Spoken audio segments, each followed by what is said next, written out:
আমি প্রবাহকে বিয়ে করেছি ভালোবেসে। যে মোমেন্টে আমার চোখ বন্ধ হয়ে আসছে সেই মোমেন্টেও আমি ইমাজিন করেছি এইবারে যদি প্রবাহ আমার কাছে আসে বা অ্যাটলিস্ট খোঁজ খবর নেয়।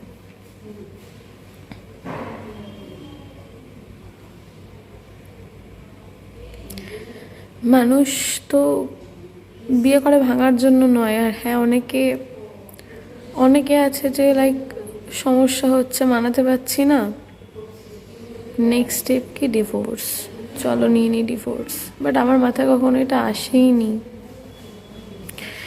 বিয়ের আগে আমি এরকম হুম্বিতম্বি অনেক কথা বলতাম যে যদি মানাতে না পারি, তখন প্রভাব ছিল না আমার লাইফে, আমি কাকে বিয়ে করবো কোনো ঠিকও ছিল না।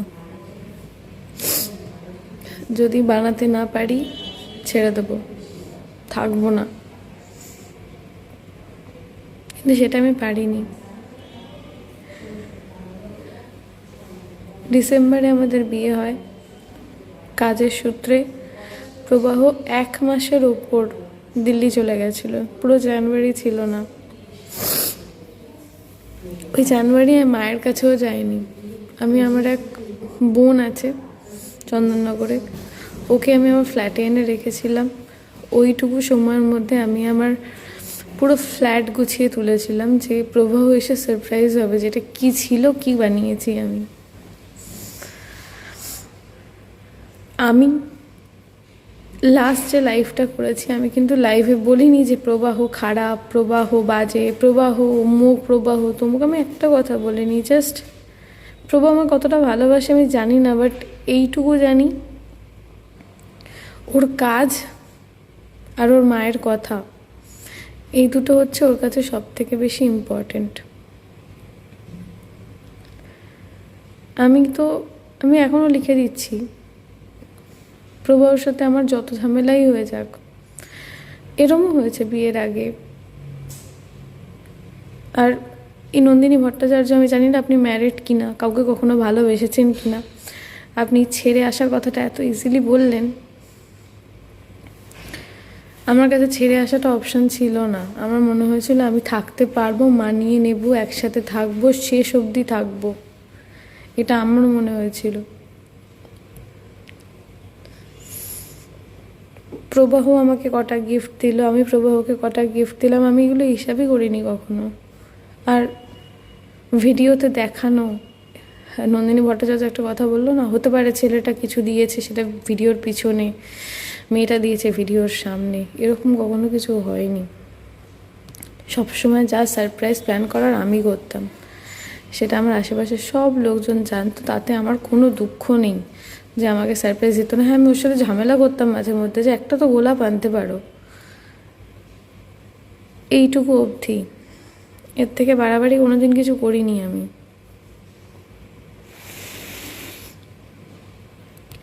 এবার নন্দিনী ভট্টাচার্যের বক্তব্য, ছেড়ে আসতে হতো, হয়তো ছেলেটা পিছনে গিফট দিত। আমি আজ অবধি যা যা কিনেছি সব কিছুর বিল আমার কাছে আছে, সব কিছু আমি যা যা কিনেছি সব কিছুর বিল আমার কাছে আছে। আমি কী কী কিনেছি, কার জন্য কিনেছি। বিয়ের পর থেকে আমি সেভিংস বলে কিছু রাখতামই না। যতটুকু টাকা আমার কাছে আসতো আমি মনে হতো প্রবাহকে এটা কিনে দিই, ওটা কিনে দিই, সেটা ভালোবাসার জন্য, কথা শোনানোর জন্য নয়। আমি এখনও অবধি এটা বলছি না যে প্রবাহ আমাকে ভালোবাসে না, আমি হয়তো ভালোবাসে, কিন্তু ততটা না যতটা দরকার, যতটা আমি ভালোবাসি ততটা নয়। বিয়ের আগে যখন অ্যাক্সিডেন্ট হয়েছিল আমাকে হসপিটালে ঢুকিয়ে দিল। আমার ভাইকে বলল আমার কালকে ডিউটি আছে। আমার ভাই বলল ঠিক আছে, তুমি তাহলে বাড়ি চলে যাও, আমি আছি এখানে। ও দিব্যি বাড়িও চলে গেল, ওখানে আমার জন্য ওয়েট করেনি।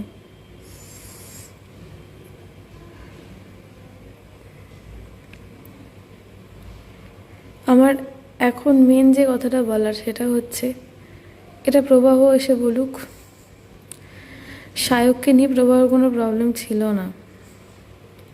সায়ক আমাদের বাড়িতে এসছে, প্রবাহ থাকাকালীন এসছে। প্রবাহ বাড়িতে না থাকলে সায়ক কোনো দিনও পা রাখেনি, কোনো দিনও না। ইভেন আমরা যে সোসাইটিতে থাকি সেখানে গেট এন্ট্রি হয়, গাড়ির নাম্বার দিয়ে এন্ট্রি হয়। কোনো দিনও সায়ক লুকিয়ে চড়িয়ে আসেনি। যখন প্রবাহ থাকতো, ইভেন সায়ক, সুকান্ত এরা প্রত্যেকে অনেকদিন ধরে বলেছে, তুই তো ভালো রান্না করিস, আমাকে বাড়িতে ডাক, রান্না করে খাওয়া, খেতে যাবো। আমি কোনোদিন ডাকিনি ওদেরকে, ডাকার সময়টুকু পাইনি, কারণ আমার মনে হয়েছে যদি কোনো একদিন প্রবাহ বাড়িতে থাকে, আমি আর প্রবাহ একসাথে থাকবো। কাজ ছাড়া সায়কের সাথে আমার কোথাও দেখাও হতো না। কোনোদিন সায়কের সাথে কোথাও আমি ঘুরতেও বেরোনি, এমনিও বেরোনি। নিউ ইয়ার পার্টি, হাবি যাবি, কোথাও যাইনি। কোথাও প্রমোশন, জোয়ারদার আকাঙ্ক্ষা,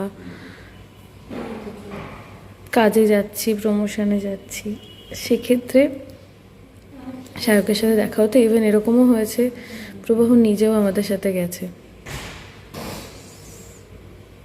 বেকার বেকার কেন সায়ককে এখানে টেনে আনা হচ্ছে আমি জানি না। হয়তো ফার্স্ট মেসেজটা আমি সায়ককে করেছি বলে তাই। তাও সায়ককে আমি এটা লিখেছিলাম, ভাই আমি ঘুমের ওষুধ খেয়েছি, আমি কি বাঁচবো না মরবো?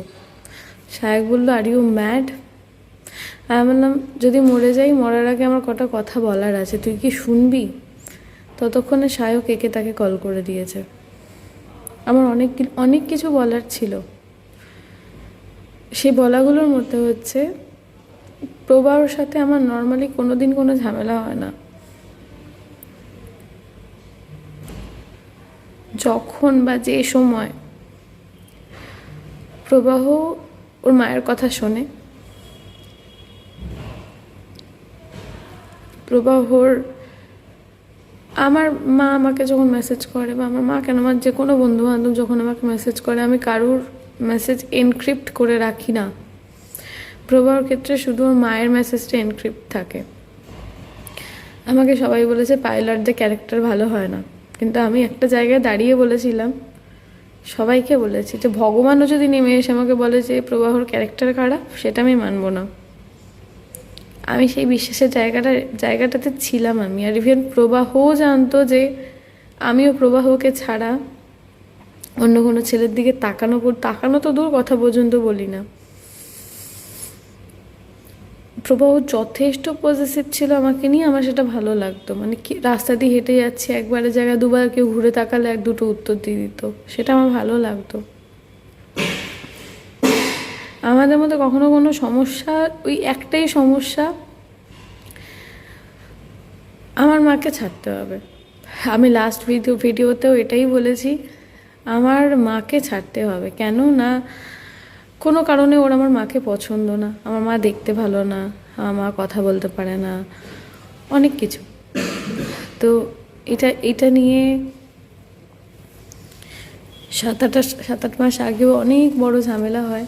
আমাকে ঘর থেকে বের করে দেওয়া হয়, যেখানে আমি জানি যে সেপারেশনের ডিসিশন সবসময় জাজ বা উকিলের থাকে। সেখানে আমার শাশুড়ি মা মাঝখানে বসে আমাদের সেপারেশন ডিসাইড করে। আমাকে এটাও বলে, জিনিসপত্র নিয়ে বাড়ি থেকে বেরিয়ে যা। আর এখন যদি এই কথাগুলো প্রবাহ বা প্রবাহর ফ্যামিলি মানে ডিসঅ্যাগ্রি করে, আমার কাছে প্রুফ আছে, কারণ আমি জানতাম যে এরকম কিছু একটা হবে। আমি ভিডিও রেকর্ড করছিলাম, তো সেখানে দাঁড়িয়ে আমার শ্বশুরমশাই আমাকে বলে, শুতে আসবে ছেলের পাশে, শুতে আসতে হবে না, চলে যাও। এই কথাগুলো তোমরা হয়তো আগেও শুনেছো, তাই আমি আবার বলছি। তারপরে 1.5 মাস আমি আমার মতো কাজ করেছি।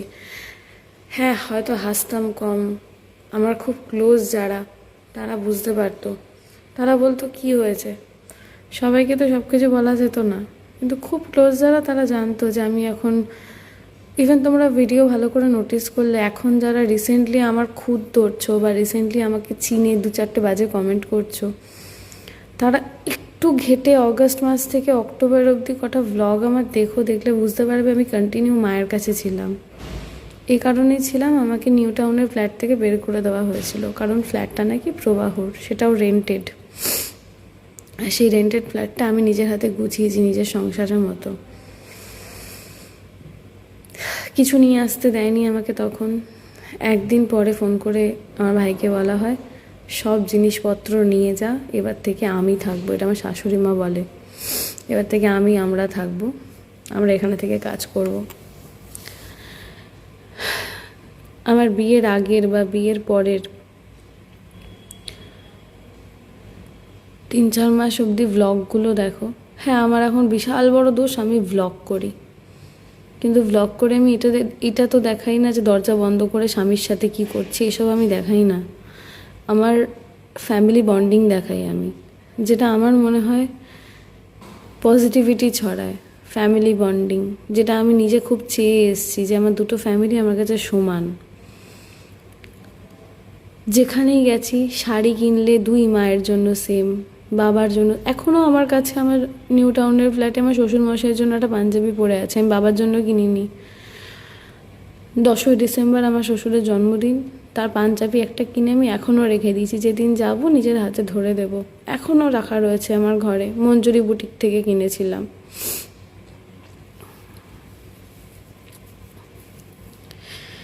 বিয়ের আগের বা বিয়ের পরের ভিডিওগুলো দেখলে বুঝতে পারবে যে আমরা ভালো ছিলাম, দিব্যি ভালো ছিলাম, কিন্তু সমস্যাটা শুরু হলো অন্য জায়গায়। হঠাৎ করে প্রবাহর মায়ের বক্তব্য হলো, আমি যেখানে যেখানে কাজে যাই বা যা করি আমার ম্যানেজমেন্ট সব প্রবাহর মা করবে। আমি প্রবাহর মাকে বললাম যে,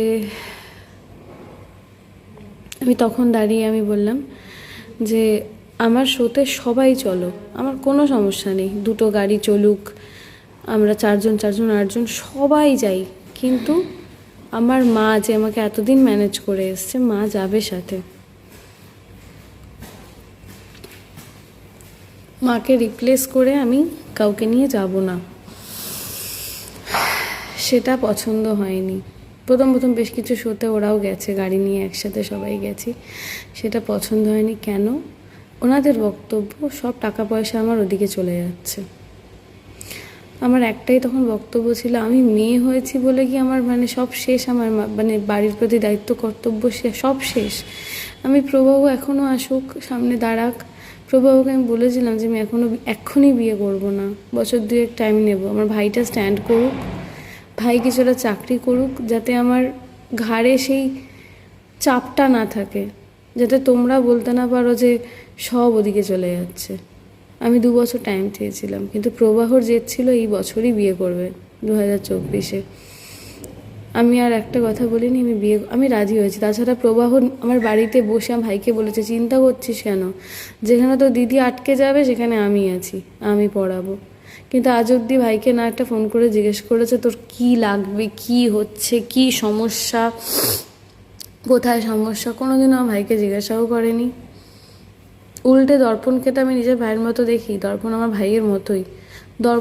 দর্পণের মাঝে মধ্যে বেশ কিছু আবদার থাকতো আমার কাছে, আমি সেগুলো যতটুকু পারতাম ফুলফিল করতাম, যতটুকু পারতাম। ও দাদার কাছেও সেই আবদার করতো না, আমাকে বলতো। ভালো চলছিল। হঠাৎ করে সেই অগাস্ট মাসের সমস্যাতে দাঁড়িয়ে আমি বলে দিলাম যে, যেহেতু আমি লাইভে বললাম যে আমার তো এখনও রেজিস্ট্রি হয়নি, কারণ রেজিস্ট্রির ফাইনাল সাইনের দিনকে প্রবাহর ফিঙ্গারপ্রিন্ট ম্যাচ করেনি। আর এটা যে শুনেছে সে বলেছে এরকম হয় নাকি যে ফাইনাল সাইনের দিন ফিঙ্গারপ্রিন্ট ম্যাচ করছে না? কেন, মানুষের তো থাম্ব ইমপ্রেশন চেঞ্জ হয় না। উকিলটা ওদেরই ছিল, ফিঙ্গারপ্রিন্ট ম্যাচ করেনি। তো সেটা আমি আমার একটা লাইভ ভিডিওতে, আমি এমনি অডিয়েন্সের সাথে মাঝে মাঝে লাইভ করি, আমাকে একজন জিজ্ঞেস করলো তোমাদের আলাপ কী করে, বিয়ে কী করে, তো তখন আমি সেটা বলে দিয়েছিলাম। সেটা বলা নিয়ে হয়েছে দুনিয়ার সমস্যা। প্রবাহ তখন হায়দ্রাবাদ থেকে ফিরে আমাকে বললো, ভেবেছো ওটা কি, তুমি লাইভে বললে কেন যে আমাদের রেজিস্ট্রি হয়নি? আমি বললাম রেজিস্ট্রি হয়নি, এটা এপ্রিলের ঘটনা, তারপর ডিসেম্বর এলো, বিয়ে হয়ে গেল, অগস্ট মাস, 1.5 বছর রানিং, এখনও রেজিস্ট্রি হয়নি। তোমাকে আমি কবে থেকে বলছি চলো রেজিস্ট্রিটা করি। লাস্ট ফেব্রুয়ারিতে তুমি বললে আমার মা বারণ করেছে রেজিস্ট্রি করতে। কেন না, তুমি যদি মরে যাও, তোমার যদি কিছু হয়ে যায়, তোমার বউ হিসেবে টাকা পয়সা আমি পাবো। আমি তোমাকে বারবার বলেছি আমার কোনো টাকা পয়সা কিচ্ছু দরকার নেই, আমার জাস্ট তোমার নামটা দরকার, কোনো টাকা পয়সা কিছু। তুমি সব নমিনি, মানে প্রবাহ সামনে এসে একবার বলুক, আমি ওকে বলিনি? আমি ওকে বারবার বলেছি তোমার টাকা পয়সার দিকে কোনো নজর নেই, তুমি নমিনি চেঞ্জ করো, তোমার মাকে দাও, আমার কিচ্ছু লাগবে না, আমি জাস্ট তোমার বউ, আমার এই নামটুকু লাগবে। তো সেখানে দাঁড়িয়ে রেজিস্ট্রি করতে চায়নি। উল্টে আমাকে তখন বললো যে, শাশুড়ি মা বললো আমার ভাইকে যে ঘর থেকে বেরিয়ে যা, নিয়ে চলে যায় একে, সেপারেশনে থাকুক। আমি প্রবাহর দিকে জাস্ট তাকালাম, ও ব্যালকানির দিকে দাঁড়িয়েছিল, আমি প্রবাহর দিকে তাকালাম। প্রবাহ বললো হ্যাঁ হ্যাঁ চলে যাও, কি হবে থেকে, চলে যাও, সেপারেশনে থাকো, কাজে দেবে। তারপরে বিশ্বাস করবে না, আমি কুকুরের মতো প্রায় 1.5 মাস ধরে বাড়িতে এটা আনতে সেটা আনতে, আমার হেলমেট লাগবে, আমি কি একটা হেলমেট কিনে নিতে পারতাম না? আমার বাইকের হেলমেট লাগবে, আমার একটা জুতো রয়েছে, আমার 2টো জামা লাগবে, এই করতে করতে আমি মাঝে মধ্যেই আমি গেছি। যখনই গেছি তখনই প্রবাহকে আমি বলেছি যে একবার বলো না থাকতে, আমি থেকে যাচ্ছি। তো বাবা মা বের করে দিয়েছে, আমার কোনো যায় আসে না, তুমি শুধু বলো একবার থাকতে, আমি থেকে যাচ্ছি। তখনও অবধি প্রবাহর বক্তব্য না না থাকতে হবে না, যাও সেপারেশন ঠিক আছে। এখন অনেকে বলবে একটা সেলফ ডিপেন্ডেন্ট মেয়ে কেন এরকম করেছে, বেরিয়ে আসা উচিত ছিল। তাহলে ভালোবাসা শব্দটার অর্থ কোথায় রইল? নন্দিনী ভট্টাচার্য বারবার করে যে এই কথাটা বলছে, বেরিয়ে আসতে হতো, বেরিয়ে আসতে হতো, বেরিয়ে আসতে হতো। এত ইজি বেরিয়ে আসা একটা ভালোবাসার সম্পর্ক, একটা প্রেমের বিয়ে। ওর দিকে কী ছিল জানি না, আমি তো প্রচণ্ড ভালোবেসেছি, প্রচণ্ড মানে প্রচণ্ড। আমি ভোরবেলা 4টে বাড়ি ঢুকেছি শো শেষ করে, যখন আমাদের রান্নার দিদি ছিল না। আমি 8টায় উঠে ওর জন্য ব্রেকফাস্টও তৈরি করেছি না ঘুমিয়ে। এগুলো কোনো খোটার কথা না, আমি ভালোবাসার দিক দিয়ে বলছি। তো ভালো তো আমি প্রচণ্ড বেসেছি, সে ভালোবাসার কোনো দাম নেই। আমাকে আমার মা প্রথম থেকে শিখিয়ে এসছে, ভাই বিয়ে মানে হচ্ছে কিছুটা অ্যাডজাস্ট করতে হয়। আমি যতটা পেরেছি অ্যাডজাস্ট করেছি, কিছু ছাড়ার কথা কখনো আমার মাথায় আসেনি যে না আমি এখান থেকে ছেড়ে বেরোই, বেরিয়ে একা থাকি বা কিছু। আমি বিয়ে, সংসার, বাচ্চা, আমার অনেক দিন ধরে খুব ইচ্ছা যে আমিও মা হব, আমারও একটা বাচ্চা হবে।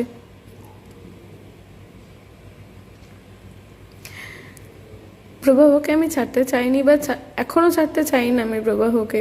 আমি লাস্ট যে লাইফটা করেছিলাম, আমি কিন্তু কাউকে কোনো ব্লেম করিনি। আমি শুধু একটা কথা বলেছি যে মা, স্বামী, সংসারের মধ্যে আমি কাউকে চয়েস করতে পারছি না। মাঝে কাঁদি গুচ্ছে মিডিয়া ঢুকে গেছে, আমার মা ইমোশনাল হয়ে গেছে, আমার দিদিভাই ইমোশনাল হয়ে গেছে। কারণ যদি আমার কিছু হয়ে যেত, ফার্স্ট অফ অল ওদের যেত। তো সেই বেসিসে ওরাও বলেছে, ওদের যা যা বলার ছিল ওরা সবটাই বলেছে। আমি এখনও বলছি, আমি প্রবাহকে প্রচণ্ড ভালোবাসি, প্রচণ্ড। কারণ প্রবাহ আমার জীবনে এমন সময় এসছে যখন আমার জীবনে একটা ক্রাইসিস চলছিল। ক্রাইসিস মানে একটা খালি জায়গা চলছিল। আমার অনেক পুরনো একটা ফ্রেন্ডশিপ আমার গেছিল, সেই সময় প্রবাহ আমার জীবনে এসছিল। প্রবাহর ক্ষেত্রেও নাকি সেম, ওরও একটা পুরনো ফ্রেন্ডশিপ বলো, রিলেশনশিপ বলো, গেছিলো, সেই সময় আমার লাইফে এসছিল। আমার সাথে আজকে প্রবাহর ঝগড়া হলো। আমি আমার গানের দিব্যি কেটে বলছি, আমি গানকে সব থেকে বেশি ভালোবাসি। সেটাই মনে করতাম গানকে সব থেকে বেশি ভালোবাসি, কিন্তু এখন সেটা আমি রিয়েলাইজ করছি যে আমি হয়তো প্রবাহকে সব থেকে বেশি ভালোবাসি। আমি যখনই আমাদের কোনো কিছু নিয়ে ঝামেলা হয়েছে, ঝামেলার কারণ ওই একটাই, আমার মা ফোন করলে ওর মুখটা এইটুকু হয়ে যেত, যার জন্য মা যখন ফোন করতো, যদি সামনে বসে থাকতো মায়ের ফোন আমি ধরতাম না, পরে ঘুরিয়ে মাকে ফোন করতাম আমি। মা ফোনও করতো না জেনারেলি। কোনো কিছু একটা নিয়ে ঝামেলা হলো, কিছু হলো, প্রবাহ দরজা বন্ধ করে অন্য ঘরে ঢুকে যেত। কিছুক্ষণ পরে আমাকেই যেতে হতো, উঠবে তুমি, খেয়ে নাও তুমি, ফ্রেশ হয়ে নাও তুমি, আমাকেই যেতে হতো। তখনও নর্মাল করতো। এবার যখন যখন বাড়িতে থাকতো না, আমার এই খারাপ জিনিসগুলো থেকে বেশি ভালো জিনিসগুলো মনে পড়তো, মানে লাইক আমরা একসাথে ছিলাম, একসাথে ভালোবাসার মধ্যে ছিলাম, এইগুলো মনে পড়তো। প্রবাহর আর আমার ঝামেলা হওয়ার রেশিওটা অন্য জায়গায় চলে যায়। আমি দেখেছি যখনই লাস্ট দিনের ঝামেলাটা আমি বলি, আমিও তো একটা মানুষ, আমারও তো একটা ফিলিংস আছে। অগস্ট মাসে যখন আমাকে ঘর থেকে বের করে দেওয়া হয় নিউ টাউনের ফ্ল্যাট থেকে, শ্বশুর শাশুড়ি প্রবাহ তিনজনে মিলে যখন আমাকে ফ্ল্যাট থেকে বের করে দেয়, কি ভাগ্যিস আমার দিদিভাই আর আমি তখন রেকর্ড করেছিলাম, কারণ ওরা পরে এটা স্বীকার করছে না যে ওরা বের করে দিয়েছে। বের করে দেওয়ার পর হঠাৎ করে পঞ্চমীর দিনকে প্রবাহর বন্ধুরা গার্লফ্রেন্ডদের নিয়ে বেরোবে, আমারও ডাক পড়লো, এসো। আমিও গেলাম, এক ডাকে আমিও চলে গেলাম, ঠাকুর দেখতে গেলাম, প্রথম দেখা। তারপরে আবার ওর সাথে আমার থাকা, সেই থেকে শুরু। তারপরে ওর হঠাৎ আবার ডিমান্ড হলো, জগদ্ধাত্রী পুজো আসছে, সবাই তোমার খোঁজ করছে, চন্দননগর যেতে হবে। আমি বললাম ঠিক আছে, যাবো, একদিন ঠাকুর দেখে চলে আসবো, না বাড়িতে থাকতে হবে। প্রভা একবার আমাকে জিজ্ঞাসা করেনি যে আমি কি ফিল করছি, কারণ ওই মানুষগুলো 2 মাস আগে আমাকে ঘর থেকে বের করে দিয়েছে। প্রবাহর বক্তব্য হচ্ছে আমাকে হেসে খেলে ওদের মধ্যে থাকতে হবে, তাই সই। তাও করেছি, 3 দিন ছিলাম, 3 দিন ছিলাম চন্দননগরে, 3 দিন ছিলাম। এবার কথা হচ্ছে, অনেকে বলছো না যে ওরা ভ্লগে আসা পছন্দ করে না। কার দিব্যি কাটলে বিশ্বাস করবে জানি না, আমি আমার মায়ের দিব্যি কাটছি, আমার ফুল ফ্যামিলি মরে যাবে, এত বড় দিব্যি কাটছি আমি। যখন বাড়িতে থাকতাম, ওর মা, আমি গাছ করেছি, এগুলো ভিডিও কর, দেখা আজকে কি কি রান্না হয়েছে দেখা, এরম করতো। হ্যাঁ, শ্বশুর মশাই তো ক্যামেরা শাই ছিল, কিন্তু আমার বাবাও ক্যামেরা শাই, কিন্তু নিজের বাবা মনে করে আমি পিছনে লাগতাম, কই দেখি তো কি করছো, দেখি আসো, দেখি মাথায় তেল লাগিয়ে দিই। সেটা পরে আবার উনি বসে সারাদিন বসে ভিডিওটা দেখতো যে লোকে কি বললো আমাকে, তারপরে বলতো আমার একটা অমুক ক্লায়েন্ট আমাকে ফোন করে বলছে বউ মাথায় তেল লাগিয়ে দিচ্ছে, আমাকে পরে বলতো। দর্পণ একদমই ক্যামেরার সামনে আসতে পছন্দ করতো না, আমি নিতামও না। অগস্ট মাসে ঝামেলার পরে আমাকে ওরা বলে তোমরা যা ইচ্ছা করে নাও, তোমাদের ভিডিওতে আমাদের আর নেবে না। তো তারপর থেকে আমি ভিডিওতে ওদেরকে নেওয়াই বন্ধ করে দিয়েছিলাম। জগদ্ধাত্রী পুজোর সময় যখন আমি গেছিলাম, আমি ভিডিওতে নিইনি। জগদ্ধাত্রী পুজো ওখানে কাটিয়ে, বিয়েবাড়ি কাটিয়ে আমার হঠাৎ করে প্রচণ্ড শরীর খারাপ, আমি বিছানায় শুয়ে আছি। এটা দেখে থাকবে তোমরা, প্রবাহ ভ্লগ করছিল, প্রবাহ নিজে ভিডিও স্টার্ট করেছে। প্রবাহর মা ছিল প্রবাহর পিছনে দাঁড়িয়ে, যেই ভ্লগটা স্টার্ট হলো হঠাৎ করে এসে আমার কোমরের কাছে বসে পিঠে হাত বোলাচ্ছে। এবার বলো যে সে ভিডিও পছন্দ করে না, এটা তো নয়। যদি ভিডিও পছন্দ না করতো সে ওখান থেকে উঠে চলে যেত, ঘুরে এসে আমার পিছনটায় বসে আমার পিছনে হাত বোলাচ্ছে, মাথার পিছনে হাত বোলাচ্ছে, ওখান থেকে উঠে চলে যেত। ব্লগটা তো প্রবাহ স্টার্ট করেছিল, আমার তো শরীর খারাপ ছিল, আমি তো শুয়েছিলাম।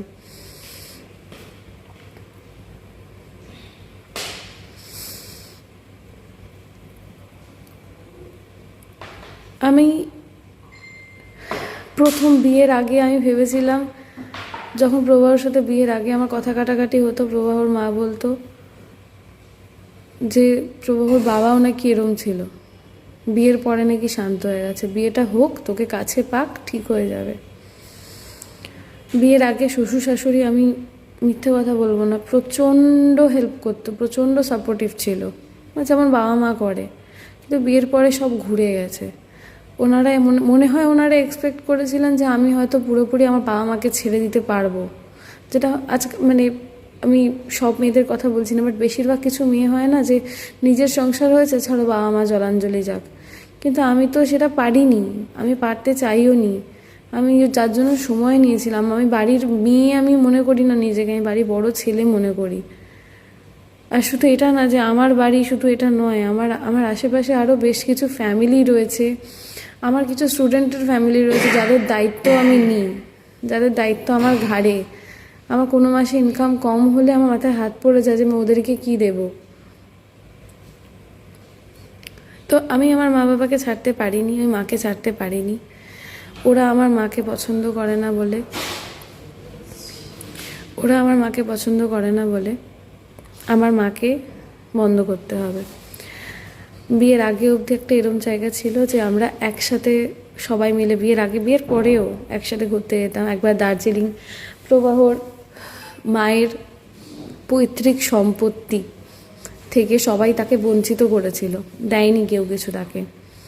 সেই নিয়ে বিশাল ঝামেলা হয়েছিল, মামাদের সাথে প্রবলেম চলছিল, সবার সাথে প্রবলেম চলছিল, মন টন খারাপ করে ঘরে বসেছিল। আমি তখন চন্দননগরে ছিলাম, আমি আর আমার মা জাস্ট আমরা ক্লাস শেষ করেছি তখন, শনিবার দিন করে আগে শ্বশুরবাড়িতে ক্লাস হতো। আমার মা এমনি কোনো দিনও চন্দননগরে যায়নি। আমার মা আমার যেখানে ক্লাসগুলো আমার হয়, প্রত্যেকটা ক্লাস, আগে 3টে ক্লাস ছিল, এখন 2টো ক্লাস, এগুলো মা হ্যান্ডেল করে। শুধু ক্লাসের ক্ষেত্রে মা যেত। তো এরকম দিন ক্লাস শেষ করে টেবিলে খেতে বসেছি, দেখলাম যে প্রভাবর মা এরম করে ভাতটাকে মাখছে, মুখে উঠছে না। আমি যে কী হয়েছে গো তোমার? তখন প্রভাবর বাবা আমাকে পাশ থেকে বলছে, ওই যে ওই বাড়ির প্রপার্টি, ওই নিয়ে সমস্যা, কেউ কিছু দেবে না বলে দিয়েছে। আমার ছাড়ো তো প্রপার্টি, অত মন খারাপ করতে হবে না।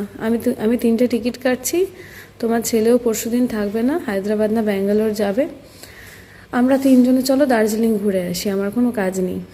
আমি ইনস্ট্যান্ট ওখানে বসে টিকিট কাটলাম, ব্যাগ ট্যাগ গোছানো করালাম, করিয়ে 3জনকে নিয়ে আমি পুরো আমার এই টিকিটের খরচ আমি কারোর থেকে নিয়ে নিই না, আমার মায়ের থেকে না শাশুড়ি মায়ের থেকে। আমি নিজের টাকায় টিকিট কেটে আমি 3জনকে নিয়ে ঘুরতে গেছি। হ্যাঁ, আমি আমি আমি কিন্তু ইয়ার্কি মেরেছি প্রচুর, যে জেনারেলি মা বাবারা নিয়ে যায় মেয়েদেরকে, সেখানে আমি নিয়ে যাচ্ছি তোমাদের 2জনকে। আমাকে বললো ঠিক আছে চল, ওখানে গিয়ে সোয়েটার ফোয়েটার কিনে দেবো, জ্যাকেট কিনে দেবো, ঠিক আছে। তো এই বেসিসে আমি ঘুরতে নিয়ে গেছি ওদের 2জনকে। সেখানে এসে অগাস্ট মাসে যখন ঝামেলাটা হলো, ঘর থেকে বেরিয়ে যাওয়ার মতো সিচুয়েশন হলো, তখন প্রবাহর বাবার বক্তব্য, তোমার মাকে নিয়ে যাওয়ার কি ছিল, শুধু তো প্রবাহর মাকে নিয়ে যেতে পারতে। আমি বললাম, বাবা আমাকে একটা দিন এমন দেখাও যেখানে প্রবাহ আমার সাথে কোথাও যাচ্ছে, সেখানে আমি মাকে টেনেছি। টানিনি তো, উল্টে এরকম হয়েছে যে আমি আর প্রবাহ কোথাও যাচ্ছি, তুমি মা সবাই জয়েন করেছো, এটা হয়েছে। হ্যাঁ, সেটা তো নিয়ম, যেহেতু শ্বশুর বাড়ি, কিন্তু মেয়ের বাড়িটা তো ম্যাটার করে না। এরকম তো কখনো হয়নি যে আমি আর প্রবাহ কোথাও ঘুরতে যাচ্ছি, সেখানে আমার সাথে আমার মাও যাচ্ছে, আমার বাবাও যাচ্ছে, এটা হয়নি।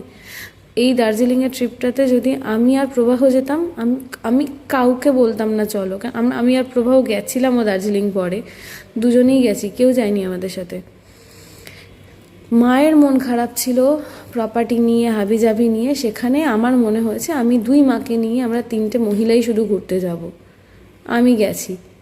এইটাতে আমি আমার মাকে নিয়ে গিয়ে কী দোষ করেছি, আমাকে একটা কারণ দেখাও। সেখানে দাঁড়িয়ে আলটিমেটলি আমার ঘর থেকে বেরিয়ে যেতে হলো। আমার যে বন্ধুরা ভ্লগ করে না, আমি এরকম অনেক বন্ধুদেরও দেখেছি যে বিয়ের পরে না সুন্দর করে টেবিল সাজিয়ে নিয়ে বসে যে বিয়েতে কী কী গয়না পেল। আমি পারিনি, এটা নিয়ে অশান্তি হয়েছে। কারণ বউ ভাতের 3 দিন পর কি অষ্টমঙ্গলার পরে মানে অষ্টমঙ্গলা কাটিয়ে যখন আবার চন্দননগর গেছিলাম, অষ্টমঙ্গলাতেও প্রভু আমার বাড়িতে থাকতে চায়নি। হতেই পারে, আমাদের ছোটোখাটো বাড়ি, থাকতে চায়নি। আমি যদি বিয়ে না করতাম এই বছর, মানে যে বছর বিয়ে করেছি আমি, সে বছরে আমার বাড়ি, আমার প্ল্যানিং পাস হয়ে গেছে, সব হয়ে গেছিলো, বাড়ি আমার উঠে যেত। ওর বিয়ের তাড়া ছিল, দ্যাটস ওয়াই আমার বাড়ি কমপ্লিট আমি করতে পারিনি।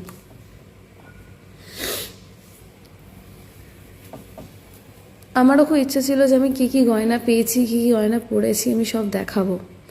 কিন্তু অষ্টমঙ্গলার পরের দিন আমার শাশুড়ি মা আমার থেকে আমার এই বিয়ের যে হারটা শ্বশুর আমাকে আশীর্বাদে দিয়েছিল ওটা নিয়ে নেয়, বলে যে আমার কাছে থাক, ব্যাংকে রেখে দেবো, তুই নিয়ে গিয়ে কলকাতায় কী করবি। আমি আমার মায়ের গয়নাকাটি বা টুকটাক যা হাবিজাবি পেয়েছিলাম ওগুলো আমি নিয়ে এসেছিলাম। মেন যে গয়নাটা ওটা আমাকে দেওয়া হয়নি, ওটা এখনও অবধি আমি পাইনি। একদিন একটা বিয়ে বাড়ি, গৌরব তপাদারের বিয়ে, তো সেই বিয়ে বাড়ির সময় আমি বললাম যে মা আমার একটা খুব ভালো বিয়ে বাড়ি আছে, আমাকে একটু গয়নাটা দেবে, আমি পরে আমি আবার দিয়ে যাব। ওটা তো নেই, ওটা তো বন্ধক চলে গেছে, তো বাবা ব্যবসায় লস খাচ্ছিল, বন্ধক দিয়ে দিয়েছে। আমি বললাম ওটা বন্ধক দিয়ে দিয়েছো? বললাম আমাকে তো বলোনি তুমি। তখন বলছে হ্যাঁ আমি ভুলে গেছি, বলা উচিত ছিল কিন্তু ভুলে গেছি। হ্যাঁ বললাম ঠিক আছে। সেই গয়না 1.5 বছর রানিং, এখনও সেই গয়না বেরোয়নি।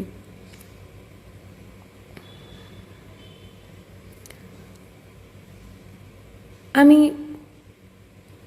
প্রথম খুব আমার খারাপ লাগতো, কারণ আমি বারবার করে বলেছিলাম যে আমি ওই গয়নাটা বিয়ের দিন পরবো না, কারণ ওটাতে আমার বিয়ের সিঁদুর লেগে, মাথায় যখন সিঁদুর দিয়েছিল সেই সিঁদুরে ফোঁটাও পড়েছিল গয়নার মধ্যে।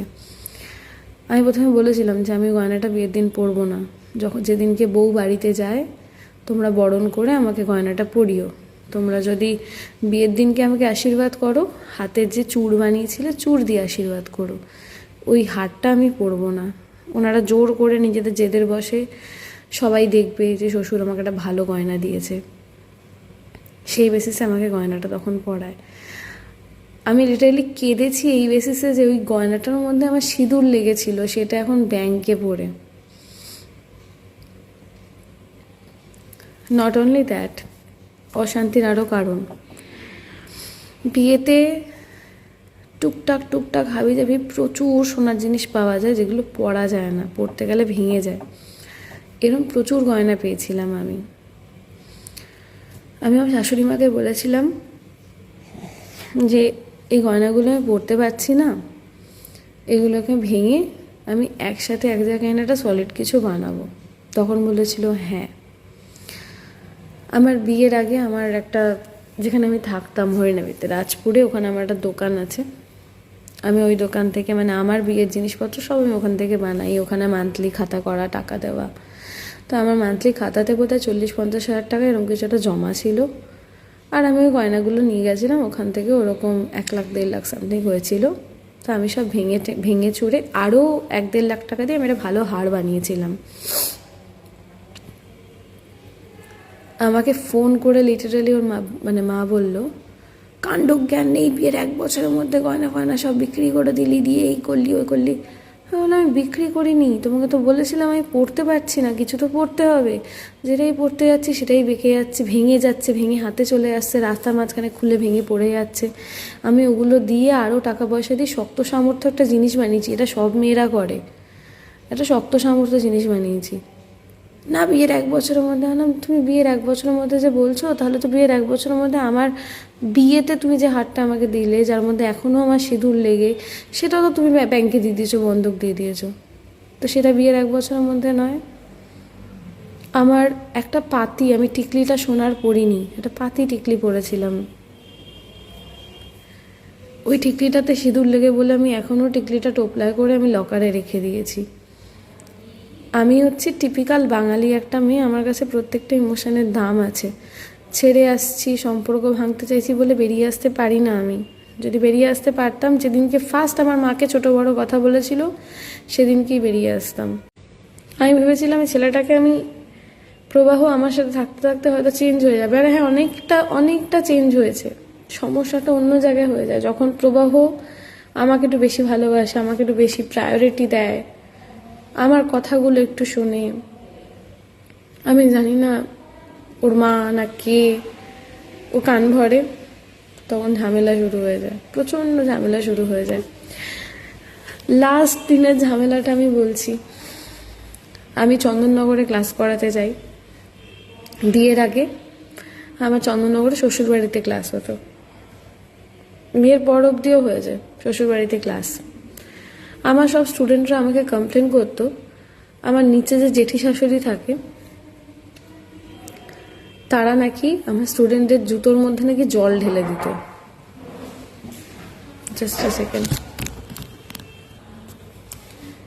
হ্যাঁ, তো তারা নাকি আমার স্টুডেন্টদের জুতোর মধ্যে জল ঢেলে দিত, প্রত্যেক দিন নাকি এরা করতো, রিপিট করতো। তো সেটা আমরা শ্বশুর শাশুড়িকে বলেছিলাম, বললো কি বলবো বলতো, এরম হয় ওরম হয় সেরম হয়। একটা টাইম হলো আমার 3-4টে স্টুডেন্ট ক্লাস থেকে লিভ করে গেল। বেশিরভাগ স্টুডেন্ট বললো তুমি অন্য জায়গা দেখো, এখানে ক্লাস করবো না, পোষাচ্ছে না। কেন জুতো সেই নিচে সিঁড়ির মুখে খুলতে হয়, আর প্রত্যেক দিন জুতো ভেজা থাকে।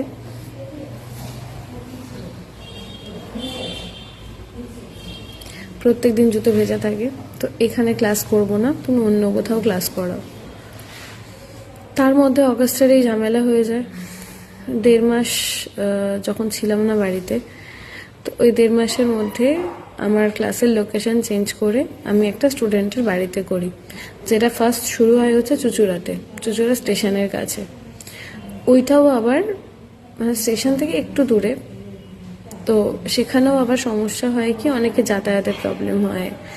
বেশিরভাগ স্টুডেন্ট আমার এই শ্বশুরবাড়ির এরিয়ার থেকে যেত, যাতায়াতের সমস্যা অনেক কিছু নিয়ে। তাও ওখানে করছিলাম, ওখানে কিছু স্টুডেন্ট কমলো, কিছু বাড়লো, করতে করতে এই লাস্ট ডিসেম্বরের আমি 3টে ক্লাস করাতে পারিনি। লাস্ট 3টে ক্লাস আমার শোয়ের জন্য ডিসেম্বরে আমি করাইনি।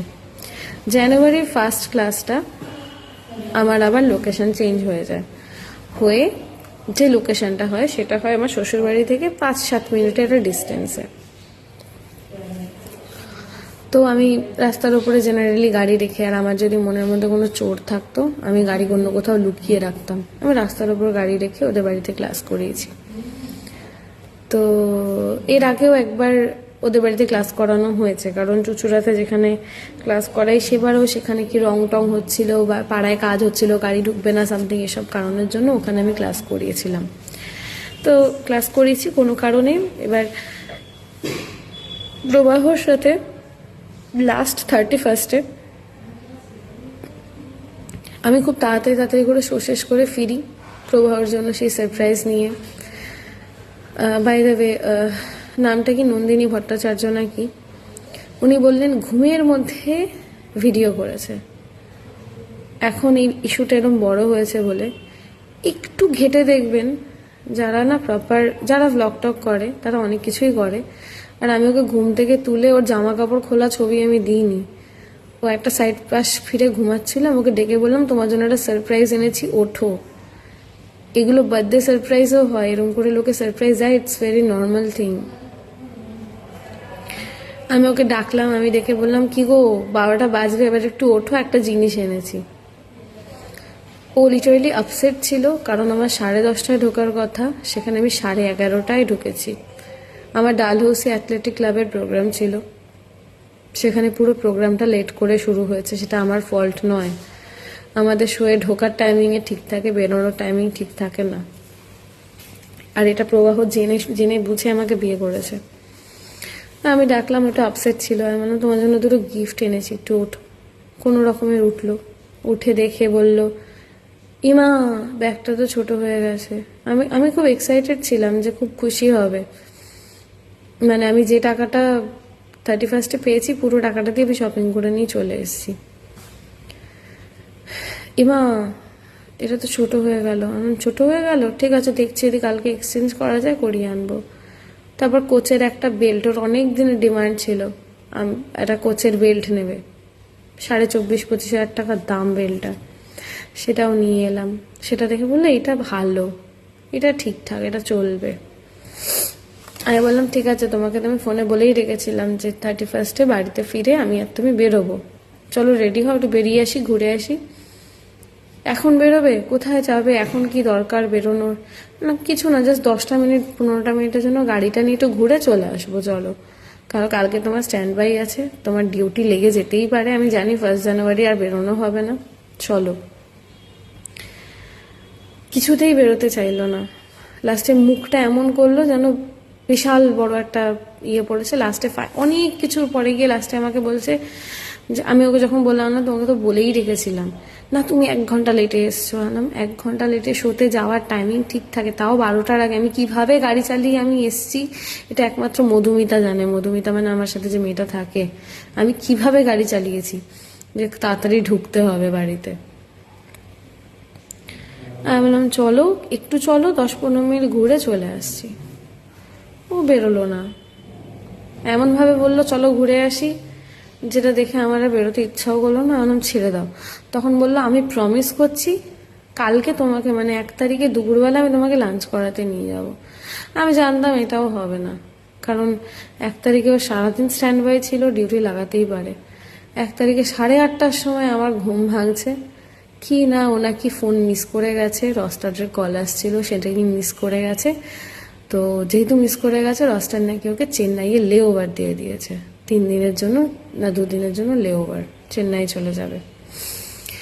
সমস্যাটা অন্য জায়গায়। সমস্যাটা হচ্ছে আমার যদি 2-3 দিন 4 দিন পর পর কাজ থাকে, সেটা নিয়ে বাড়িতে বিশাল বড় ইস্যু হয়ে যায়। ছেলে একা থাকে, ছেলে যদি 1 মাস বাইরে কাজ থাকে সেটা কোনো ইস্যু নয়, কারণ সে তো ছেলে, তার কাজ থাকতেই পারে। আর প্রবাহ নর্মালি রিয়্যাক্ট করে না। আমি প্রবাহর কথা 1 বছর বিয়ে হয়েছে তার আগে থেকে তো চিনি। প্রবাহ কতদূর কি কথা বলতে পারে আমার জানা রয়েছে, প্রবাহকে দিয়ে কথাগুলো বলানো হয়। তো যাই হোক, 1 বছর,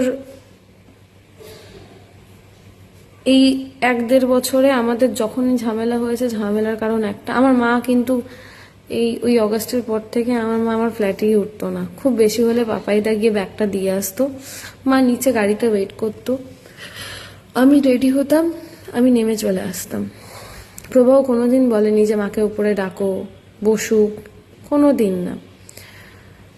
যেদিনকে নিউ ইয়ারের রাত, প্রবাহর বাবা মা ফোন করলো প্রবাহকে, না প্রবাহ ফোন করলো, হ্যাপি নিউ ইয়ার মা বাবা। আমিও ততক্ষণে আমার মাকে ফোন করলাম যে মা বাবা কোথায়, বললো ঘুমিয়ে গেছে। বললাম ঠিক আছে হ্যাপি নিউ ইয়ার, আমার রাখো, প্রবাহ তো বাবা মার সাথে কথা বলছে, মনে হয় আমাকে এক্ষুনি দেবে, আমি কথা বলে তারপর তোমায় ফোন করছি। বললো হ্যাঁ ঠিক আছে। আমি ফোনটা রাখলাম, প্রবাহ ফোনটা কথা বলে রেখে দিল। আমাকে বললো বাবা মা তোমাকে হ্যাপি নিউ ইয়ার বলেছে, তুমি কথা বললে না তো। আমি তো দাঁড়িয়েছিলাম, ভাবলাম ফোনটা তুমি আমাকে দেবে। বললো না ওরা বোধহয় ব্যস্ত আছে। বললাম ও আচ্ছা, মানে আমাকে হ্যাপি নিউ ইয়ার কেউ বলেনি। তো এদিকে এরকম বসে রয়েছি আমরা, কেন তখন আমাদের রাতে বেরোনো হয়নি, 31-এ বেরোবো করে বেরোনো হয়নি। আমি তখনও রেডি হয়ে বসে, যদি একবার বলে চলো ঘুরে আসি। তো প্রবাহর ফোনে আমার মায়ের ফোন ঢুকছে, প্রবাহ ধরছে না ফোনটা। আমি বললাম কে ফোন করছে, ফোনটা ভাইব্রেট হচ্ছে, তোমার মা। আমি বলছি ও, আমি বলিও নি ধরো। তারপর ধরলো, আমার মা নিউ ইয়ার উইশ করলো, নিল। অষ্টমঙ্গলার পরে প্রবাহ একটা দিনের জন্য আমার বাড়ি যায়নি, থাকা তো দূর, খেতেও যায়নি। হ্যাঁ মাঝে মধ্যে এরম হয়েছে, আমাকে রাস্তার উপর আমাকে ড্রপ করে দিয়েছে, মানে আমার গাড়িটা নিয়ে। ও অনেকে বলছিলে না যে থার নাকি গিফট করেছে প্রবাহ, একবার বাড়িতে এসো। থারটা যখন আমি কিনেছি, প্রবাহকে আমি চিনতামও না, প্রবাহ আমাকে চিনতো না। ওটা আমার অনেক কষ্টের টাকা, গাড়িটা আমি কিভাবে কিনেছি আমি জানি, কারণ আমার যখন একবার আমি ডিসাইড করি এটা করব বা এটা কিনবো, আমি সেটা কিনেই থাকি, সেইভাবেই গাড়িটা আমার কেনা। তো সরি ফর মাই ল্যাঙ্গুয়েজ, আবলদার মতো কথা বলে লাভ নেই, যেটা জানো না সেটা নিয়ে কথা বলে লাভ নেই। থার কিনেছি, থার আমার অলমোস্ট 4 বছর রানিং, 4-4.5 বছর রানিং। থারটা আমি যখন কিনেছি আমি প্রবাহকে চিনতাম না, পারলে একবার নেটটা ঘেটে ভিডিওগুলো দেখো, তখন আমি ব্লগ করতাম না, কিন্তু ভিডিও ছেড়েছিলাম থার কেনার, কেন প্রথম গাড়ি আমার। প্রবাহ এই কথাটা বলবে না যে থারটা আমাকে কিনে দিয়েছে। যাই হোক, এবার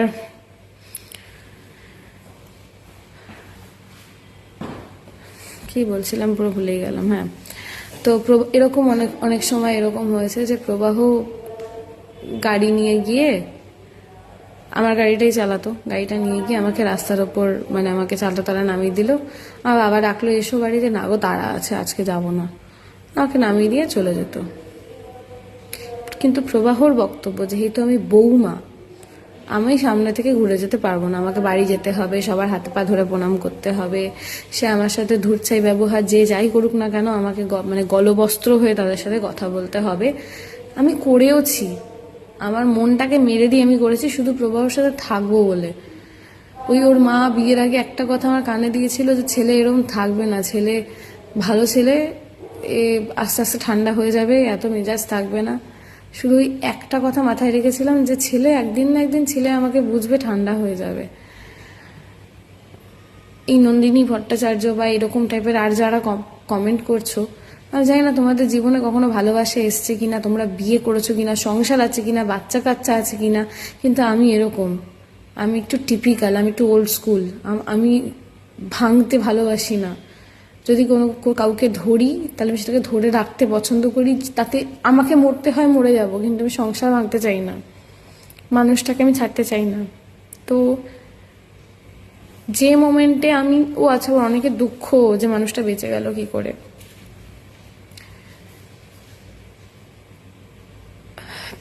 আমি দেখাচ্ছি একটা জিনিস আমার দেখানো দরকার, দাঁড়াও।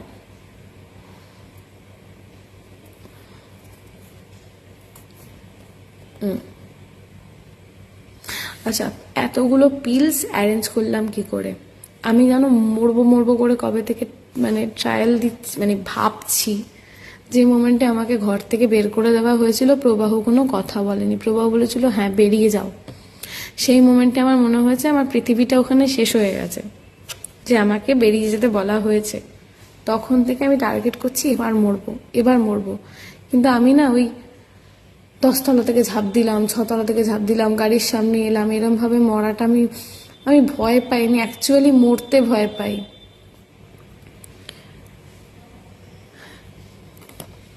তো অনেকের বক্তব্য না এতগুলো ওষুধ পেলো কি করে।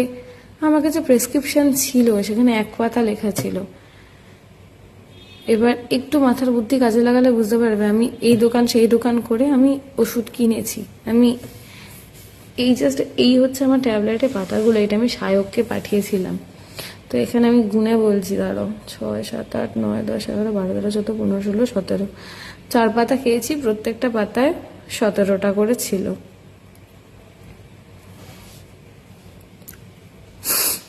এটা আমি সায়ককে ফার্স্ট মেসেজটা করলাম, ভাই ঘুমের ওষুধ খেয়েছি, 4 পাতা খেয়েছি, বেঁচে যাব না মরে যাব। ও লিখলো ওকে, তারপর লিখলো মানে আর ইউ ম্যাড? বললাম মরার আগে আমার আরো অনেক কিছু কথা বলার আছে, তুই কি শুনবি? তখন ও বললো কি বলবি বল। আনলাম তুই রেকর্ড করবি, আমি যেটা বলবো রেকর্ড করবি। আমি ভেবেছিলাম ওকে সবটা বলে যাব, সবটা ইন দ্য সেন্স আমার কিছু কথা প্রবাহকে বলার ছিল। আমি ভেবেছিলাম ওইটা বলবো, প্রবাহ যেটা শেষ অব্দি যাতে প্রবাহর কানে ওঠে। আমি এখনো গলা দাঁড়িয়ে বলবো যে আমি এখনো এখানে বসে আমি অপেক্ষা করছি, যদি প্রবাহ একবার আসে, একবার আমাকে জিজ্ঞাসা করো তুমি কেমন আছো, কিন্তু সেটা করবে না ও। আমি এখানে খেতে পাচ্ছি না, আমার ওই 17 ইন্টু 4 কত হয়, 68, 78টা মেবি বলছিল, 68টা ট্যাবলেট। অনেকের দুঃখ 68টা ট্যাবলেট খেয়ে বেঁচে গেল কি করে, আমিও জানি না আমি কি করে বেঁচে গেলাম। আমাকে মধু কতক্ষণে মধু আমাকে সেই সাঁতরাগাছির হসপিটালে ঢুকিয়েছে। ইভেন আমি ট্যাবলেট যখন আমি খেয়েছি তখন আমি কোলাঘাট ক্রস করে গেছি, তখন আমি ট্যাবলেট খেয়েছি, কোলাঘাটে খাওয়া দাওয়া করেছি। তারপরে সাঁতরাগাছিতে কতক্ষণে আমাকে ঢুকিয়েছে, আমার কি কন্ডিশন ছিল আমি কিচ্ছু জানি না। আমার শুধু যখন ঘুম ভেঙেছিল, গলা ব্যথা, নাকে ব্যথা, এখান থেকে একটা নল ছিল গলা অবধি, যখন আমার হালকা একটু সেন্স এসছে। পরের দিনই আমি ব্লগ করিনি, কি অনেকে বলছো পরের দিন ব্লগ করেছে, পরের দিন করিনি। আমি আগে সাঁতরাগাছিতে অ্যাডমিটেড ছিলাম, সাঁতরাগাছিতে 1.5 দিন রাখার পরে আমাকে SSKM এ আনে। SSKM এ সবাই এসে আমাকে দেখতে এসে তখন ওরা নিজেদের মতো করে ভিডিও করেছে, দিদি বলি না এখন বেটার আছে, ভালো আছে, এই আছে ওই আছে। আমি চোখ খোলার পর থেকে আমি তখনও আমি ভেবে রেখেছি যে প্রবাহ আসবে, অ্যাটলিস্ট এসে সামনে দাঁড়াবে, অ্যাটলিস্ট এসে বলবে যে কি দরকার ছিল এসব করার, জিজ্ঞাসা করবে। আমি এখনো অবধি আমি ওখানেই আটকে রয়েছি যে অ্যাটলিস্ট জিজ্ঞাসা করবে। যারা বড় বড় ডায়লগ মারছো না, ছেড়ে দাওনি কেন, ভেঙে দাওনি কেন? আমি জানি না তোমরা কটা সম্পর্ক ভেঙেছো, কটা ছেড়েছো, কিন্তু আমি ভাঙতে বা ছাড়তে শিখিনি, সেটা আমি চাইও নি। আমি শেষ মোমেন্ট অবধি আমি অ্যাডজাস্ট করতে চেয়েছি। নিজে যত অপমান সহ্য করেছি, সব অপমান সহ্য করেও অ্যাডজাস্ট করতে চেয়েছি। প্রবাহ যখন নর্মাল থাকতো আমাকে বারবার করে বলতো, তুমি আমাকে ছেড়ে চলে যাবে না তো, তুমি আমাকে ছেড়ে দেবে না তো? না, তোমার আমার মধ্যে মাঝে মাঝে এরকম কথা কাটাকাটি হয়, ঝগড়াঝাটি হয়, যার জন্য তুমি আমাকে ছেড়ে চলে যাবে না তো? আমি তোমার মন ভেঙে দিই, তোমাকে বুঝতে পারি না, তুমি ছেড়ে যাবে না তো? আর মাথাতে না ওটাই ছিল যে আমি কখনো ছেড়ে যাব না, যেভাবেই হোক আমি সাথে থাকবো। আর আমি সেটাই চেষ্টা করেছি। সায়ক আমার ভীষণ ভালো বন্ধু, ওকে আমি ডাকিও ভাই ভাই বলে, ভীষণই ভালো বন্ধু। এখন অনেকের কষ্ট হচ্ছে যে মেয়েটা বেঁচে কেন গেল। হ্যাঁ, আমি মানে মরে গেলেই তোমরা কি করতে আমি তাও জানি না, আর বেঁচে গেছি বলে তোমাদের কি সমস্যা আমি তাও জানি না। একটা জিনিস আমার চোখে পড়লো, সেটা আমি তখন স্ক্রিনশট নিলাম, মেবি হ্যাঁ নিয়েছি। এই প্রোফাইলটায় যে দেখা যাচ্ছে কিনা জানি না, এই যে সুজয় পাল, দাঁড়াও, এই যে সুজয় পাল, এই সুজয় পাল লিখেছে, এই যে এটা আমি পড়তে চাই না, বাট একটু লেখাটা তোমরা দেখে নাও, তোমরা তো যথেষ্ট ভালো, লেখাটা দেখে নাও। এটা হচ্ছে লেখা। ভগবানের কাছে হাত জোর করে প্রার্থনা করব, যদি তোমার বাড়িতে তোমার মেয়ে বোন কেউ থেকে থাকে, জাস্ট যে তোমার নিজের রক্তের সম্পর্ক, তার সাথে যেন সমান হয়, সেম হয়, সেম হয়, সেও যত বলতে না পেরে তোমার চোখের সামনে যেন দম ভাঙে, তাহলে বুঝবে। আর তোমাদের কিছু মানুষের কমেন্ট না, আমি সত্যি বলছি আমি নিতে পারছি না। আমি এখনো অবধি হয়তো আমি তাকিয়েছিলাম বা অপেক্ষা করছিলাম হচ্ছে প্রবাহর জন্য, কিন্তু আমি জানি প্রবাহ হচ্ছে এখন প্রবাহর কাছে ভালোবাসা ম্যাটার করে না, ওকে তো আদৌ ভালোবেসেছে কিনা তাও জানি না, তো ওর কাছে ম্যাটার করে না, ও হচ্ছে নিজের সেফ সাইড বাঁচাচ্ছে, নিজের দিকটা বাঁচাচ্ছে, বাঁচিয়ে চলছে। আমি তো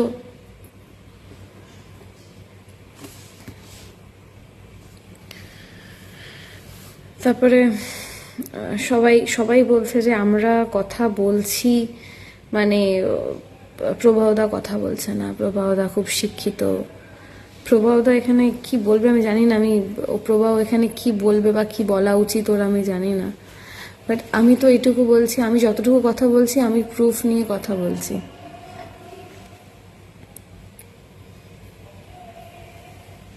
যদি আমার আর প্রবাহের মধ্যে নর্মাল কোনো সমস্যা থাকতো, আমি কোনো না কোনোভাবে সেটা কাটিয়ে আমি ব্যালেন্স করে নিতাম, বাট আমি মাকে কি করে ছাড়ি বলো তো?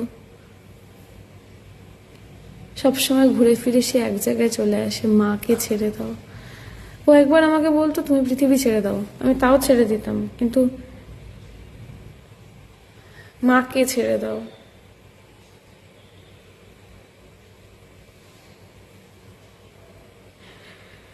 বেশ কিছু লোক আছে যারা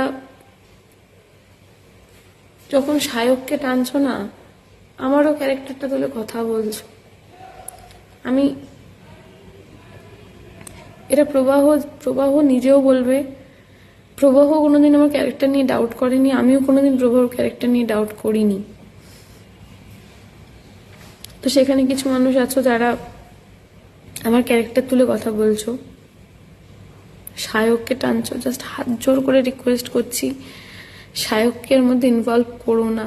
না হলে না, যে মানুষটা নিজের সামনে দাঁড়িয়ে থেকে একজনকে বাঁচানোর জন্য এত হুটোপাটা করেছে, সায়কের সাথে আমার রক্তের সম্পর্ক নয়, আমার বিয়ের মণ্ডপে আমাকে নিজে এগিয়ে দিয়ে গেছে, ভীষণ ভালো বন্ধু আমার, ভীষণই ভালো বন্ধু আমার। একটা ছেলে একটা মেয়ে নাকি বন্ধু হতে পারে না, বাট আমার ভীষণ ভালো বন্ধু। ও আমাকে বিয়ের মণ্ডপ অব্দি নিজের স্কুটিতে করে এগিয়ে দিয়ে গেছে। তো ও যে এই দায়িত্ব নিয়ে আমাকে বাঁচানোর জন্য একে তাকে ফোন করে, মধুকে ফোন করে, নেক্সট টাইম না কাউকে বাঁচাবে না ও, সেই ভয় পাবে ও যে আবার এর সাথে আমাকে লোকে জুড়ে দেবে, লোকজনের ভালো করার কথা ভুলেই যাবে। মানসিকভাবে যে ভেঙে পড়েছে তাকে তোমরা আরো টেনে টেনে আরো ভাঙছো। মানে তুই বেঁচে কেন গেছিস, তুই মরে যা। ব্যাপারটা হচ্ছে এটা। আমি বিশ্বাস করো, আমি বাঁচতে চাইনি। আমি জানতাম বেঁচে গেলেও গালাগালি আমিই খাবো। না আমি মরতে চেয়েছি, না আমি মরার ট্রাই করার পর বাঁচতে চেয়েছি, আমি সংসার করতে চেয়েছি, আমি একটা বাচ্চা চেয়েছি,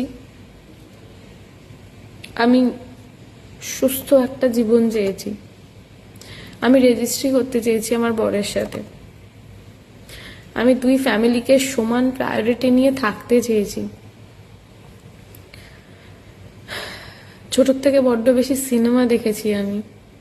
সিনেমাতে হয় না ওই যে হাম সাথ সাথ হ্যায়, সবাই একসাথে থাকবে, প্রচন্ড সিনেমা দেখেছি, প্রচন্ড ফিল্মি আমি। তো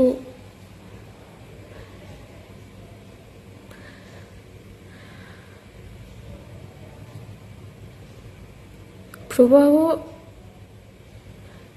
আমি এই ভিডিওটা তো এখনো বলবো আমি প্রবাহকে প্রচন্ড ভালোবাসি। শুধু আমি এইটুকুই চেয়েছি যে বুঝুক, অ্যাটলিস্ট বুঝুক, বাট সেটা হয়নি।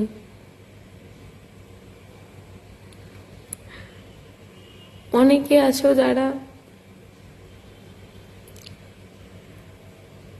আমি যেদিনকে আমি এই লাইফটা করি তার আগে, সেদিনকে আমি যখন স্টেজ প্রোগ্রাম করছি তখনও মনের মধ্যে আমার অনেক কিছু চলছে যে আমি কি করব, আদে ওইটা করব কি করব। তাও আমি হাসি মুখে গান গেয়ে এসেছি, কাউকে কিছু বুঝতে দিইনি। আমি 1.5 ঘন্টা পারফর্ম করেছি। আমার ওই লাইফটা দেখে প্রবাহ বা প্রবাহর বাড়ির লোক কেউ যদি আমাকে একটা কল করতো, মানছি তখন ঘুমিয়ে গেছে, আমি তখন অলরেডি খেয়ে ফেলেছি।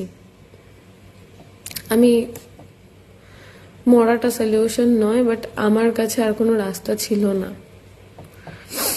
ভুল আমি করেছি, কিন্তু সেটা আর আমার কাছে আর কোনো রাস্তা ছিল না। আর হ্যাঁ, মরছি যদি পাবলিককে জানিয়ে মরারই বা কি আছে, চুপচাপ মরতেই পারতাম, বাট আমার অনেক কথা বলার ছিল, এখনো আছে। পরের দিন বিকেলবেলা যখন আমার ওয়াশটা হয়ে গেছে, তখন আমার সব বন্ধুরা আমাকে দেখতে এসছে। তখন ওদের ভিডিওর থ্রু সবাই জানতে পেরেছে যে এরকম কিছু একটা হয়েছে। তার আগে লোকেরা গেস করছিল যে দেবলীনার মেন্টাল কন্ডিশন ঠিক নেই। আমার মা, পাপাইদা, মধুমিতা রাত 3টে থেকে সমানে প্রবাহকে ফোন করে গেছে। সকালে উঠে কি একটাও ফোন দেখতে পায়নি, কেন তখনও তো জানাজানি হয়নি যে দেবলীনা হসপিটালে, জানাজানি সন্ধ্যাবেলা হয়েছে। কোনো ফোন আসেনি, কোনো ফোন আসেনি।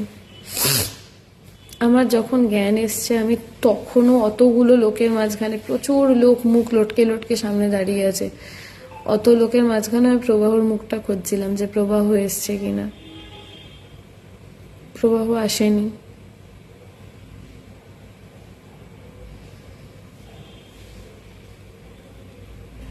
তোমরা তো সবাই কিছু না কিছু সলিউশন দাও, বলো তো এটা সলিউশন কি আছে? প্রবাহদা কথা বলছে না মানে প্রবাহদা ভদ্র, আর আমি উইথ প্রুফ আমি কথা বলছি মানে আমি অভদ্র। জাস্ট হাত জোর করে একটা কথা বলবো, সায়ককে এর মধ্যে টেনো না। ও জাস্ট হেল্প করেছে ওর বন্ধুকে বাঁচানোর জন্য, নাথিং এলস।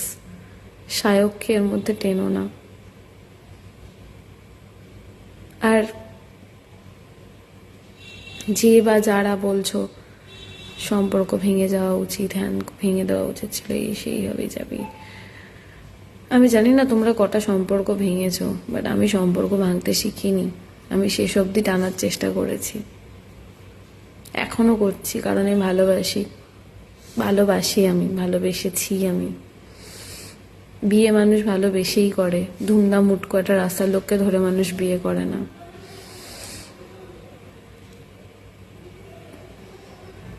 আর আরেকটা জিনিস, আমি আমাকে নিয়ে বা আমার হাজবেন্ডকে নিয়ে বা আমার ফ্যামিলিকে নিয়ে বা আমার দিদিকে নিয়ে, আমার মাকে নিয়ে আমি সোশ্যাল মিডিয়াতে আর কোনো পোস্ট দেখতে চাই না, স্পেশালি মিডিয়ার তরফ থেকে। আমি কোনো মিডিয়ার কোনো পোস্ট দেখতে চাই না। আমি আরও এক্সস্ট হয়ে যাচ্ছি, এক্সস্টেড লাগছে আমার। সব মিডিয়ার কাছে একটাই রিকোয়েস্ট, দয়া করে পুরনো পোস্ট টেনে না এনে আমার দিদিভাই কি রিল বানায়, আমি কি করেছি না করেছি। হ্যাঁ, আমাদের হ্যাপি মোমেন্টের রিলও রয়েছে, তো স্বাভাবিক সারাক্ষণ আমাদের ঝামেলা চলছিল না, সারাক্ষণ আমাদের ঝামেলা ছিল না। তো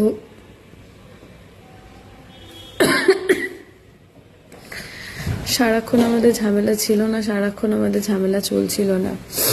হ্যাপি কিছু মোমেন্ট আমাদের ছিল, সেগুলো আমি শেয়ার করেছি।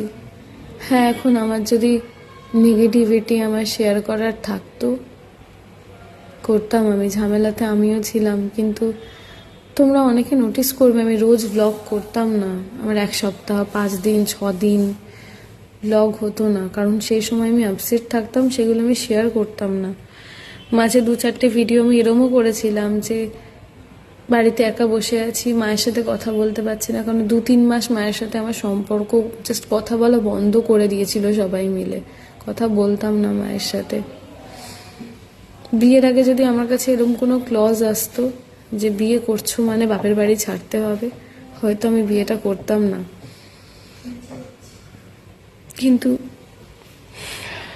বিয়ে হয়ে গেছে, 1 বছর একটা মানুষের সাথে আমি রয়েছি, যাকে আমি প্রচন্ড ভালোবাসি।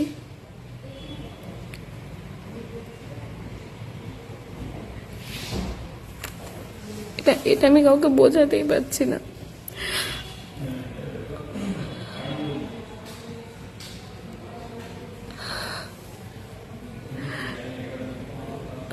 আমি এখনো অব্দি আমি অপেক্ষা করছি প্রভা আমাকে একটা ফোন করবে বা মেসেজ করবে,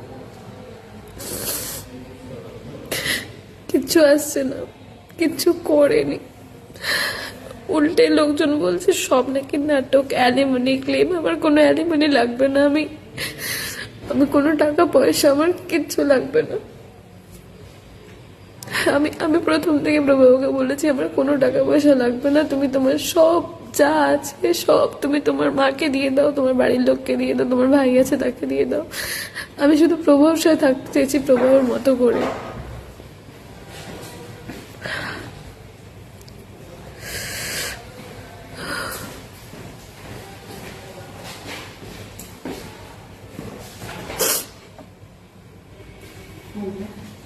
No,